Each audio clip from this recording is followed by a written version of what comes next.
Buzz! That's right, it's lightning. Well, I am Grease Lightning. Why am I talking about Grease Lightning? Well, let's just say the Koopa Troopa is going into the Lightning Cup, another retro throwback. And it looks like this is going to be the last bit I'm going to record in one go. After I come back from holiday, I'll record the rest. I don't know if all these videos will be uploaded by then, but I'll try and upload as much as I can until I go on holiday. And basically all these videos are already here, so you shouldn't worry. And since this is like basically the last video, I shouldn't really say that to you, since you've probably already seen all the other videos. But yeah, this is great. This is part 8. And how ironic, it's Mario Kart 8. But yeah, I've always been a fan of these retro throwbacks. I should go into more detail about my experience with these retro throwback courses. So, to start off with the retro throwback courses, the reason why I love them so much is because they basically are reimaginings of, well, especially Mario Kart 8, they're definitely reimagined versions of all the tracks, and they bring a nice nostalgia taste to many people, especially if it's the original Mario Kart on the Super Nintendo. People will definitely love that, and the nostalgia will be much stronger on that. Even there would still be quite a bit of nostalgia on Mario Kart 64, and that's another reason why people love the remakes of the Nintendo 64 and the SNES games, because they're the biggest remakes. They're the ones that have the biggest difference, the biggest changes when it came to retro throwbacks in Mario Kart Wii, GameCube, DS and all sorts. Why is that? Because everything was 3D basically. Everything was like 3D models and everything. It basically brought the 2D side of things into the 3D world. Mario Kart 64, there was a lot of 2D in the 3D game, so it was like a hybrid, a bit like the Game Boy Advance games. However, you know, it's like it doesn't really matter that, because the remake really does help bring the tracks back to life. It puts some new life into those older stages, those older race tracks. The same can be said about GameCube tracks being remade, in this game at least. And I voted a blue shell. Use a boost if you're about to be blue shelled. Haha, that's great. That's great. I'm so amazing at this game. But as I was saying, basically, especially in Mario Kart 8 and Mario Kart 7, but more in Mario Kart 8, you feel like you're playing a different course, but you recognize the course. And when did Toad get in front of me? Toad! But yeah, it basically is a big difference. It really does bring nostalgia and allows creators of the original courses to change them, and even let new creators re-envision them. It's just really magical. Something magical about them. But that's just my opinion. Piranha Plant Way is one of the first courses I actually played on the 3DS game when I actually decided to do a time trial. Why? Well, because this stage is one of the most played stages, I think, in Mario Kart 7. I'm not too sure, but I think it is, because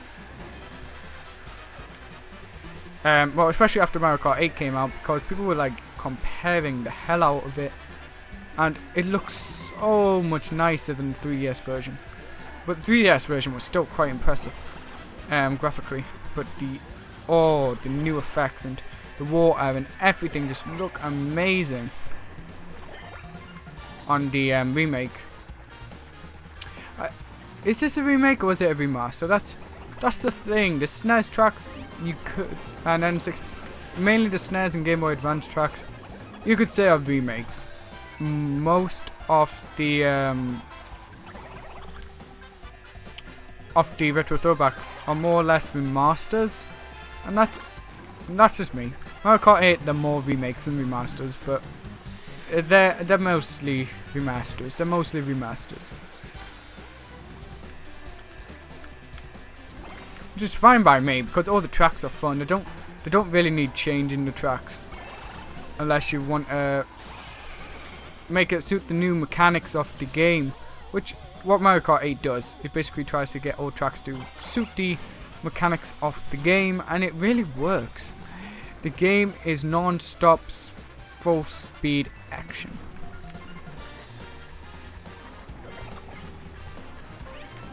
And we just went over a piranha and we looked so cool doing it.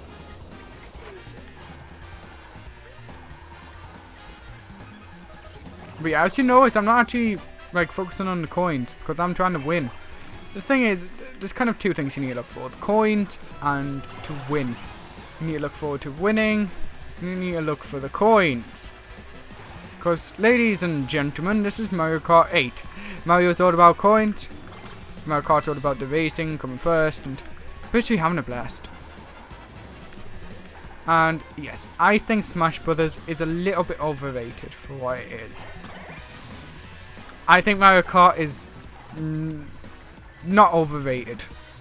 It gets a lot of praise, and people might confuse that for it being overrated, but it's not. It's decent. It's legitimate fun. It's legitimate the fun that you get out of this game. I could not ask for more. And I shouldn't have done that because now Toad's going to try and get in front. Nope, Tanuki Mario, go ahead. Yeah, I just think this is genuine fun, legit fun. Seriously, Mario Kart 8 and Mario Kart in general is just legit fun. So it's well worth it.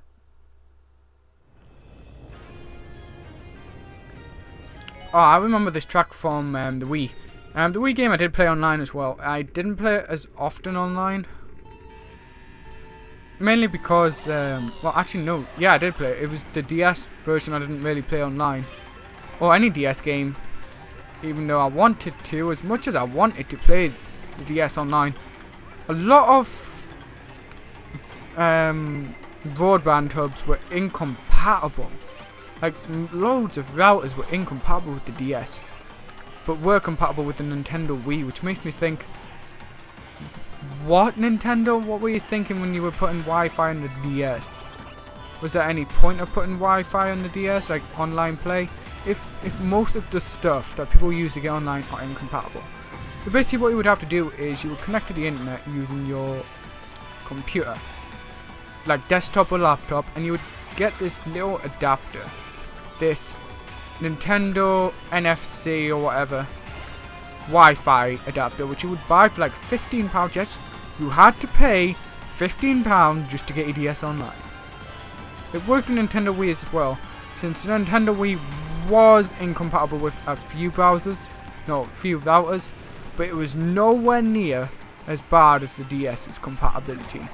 Like, it worked with my router fine. It was the BT Home Hub 3 it worked fine with.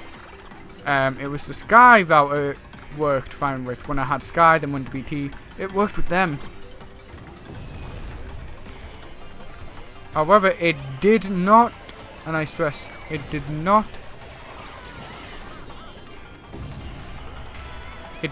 work with, like the DS would not work with any of them. So I bought the Wi-Fi thing in an attempt to get my DS online, since I wanted to play GoldenEye online and the DS version and Call of Duty online. I don't know why you would want to play the DS Call of Duty online, but I did. And I wasn't very impressed. I kind of wasted £15 on the adapter. But I'm not complaining that much. It was a bit of fun. It's just that I probably only played it like 3 times online. And then because of basically how crap it was compared to the 3DS's online. You know, you just didn't get the enjoyment you do from the 3DS online or the Wii online. You're like, okay, let's just forget DS. I've just wasted 15 quid. I'll probably keep it just in case if I go online. So when I was going to go online, like a couple of years later, Nintendo were closing the DS service down that day. And I'm like, I just bought this last year. And you didn't think to tell me, Nintendo? Yeah. What's funny though is that the Wii servers are down as well. However, you can still buy stuff from the Nintendo Nintendo Wii shop, as I call it. And I wasn't paying attention, and so I didn't get the boost. It sucks to be me, but I get my boost here. I really love what they did with the Rainbow Road N64, but the only thing that has stayed the same, since this is completely different. No, seriously, it's completely different to the original. The only thing that kept the same was that you were above a city and that there's fireworks going off, with each character basically being in, like, basically exploding into each character. Into an image of each character. So yeah. It's very different, and I don't know if I like it. I love it because I just found the N64 version of it planned. Yeah, please don't hate me. I found Rainbow Road on N64 to be a bit bland and a little bit boring compared to this. But I still feel like because they tried to base this on the N64 one, which basically had nothing in it apart from fireworks and a chomp, it just feels empty. This Rainbow Road feels empty. More empty, less challenging, and kind of also borrows some of the boring traits from the N64 version. Like, I prefer the SNES version of Rainbow Road, and that was quick. That was quick. So yeah, that's my opinion on Rainbow Road N64. Anyways, we have completed this successfully.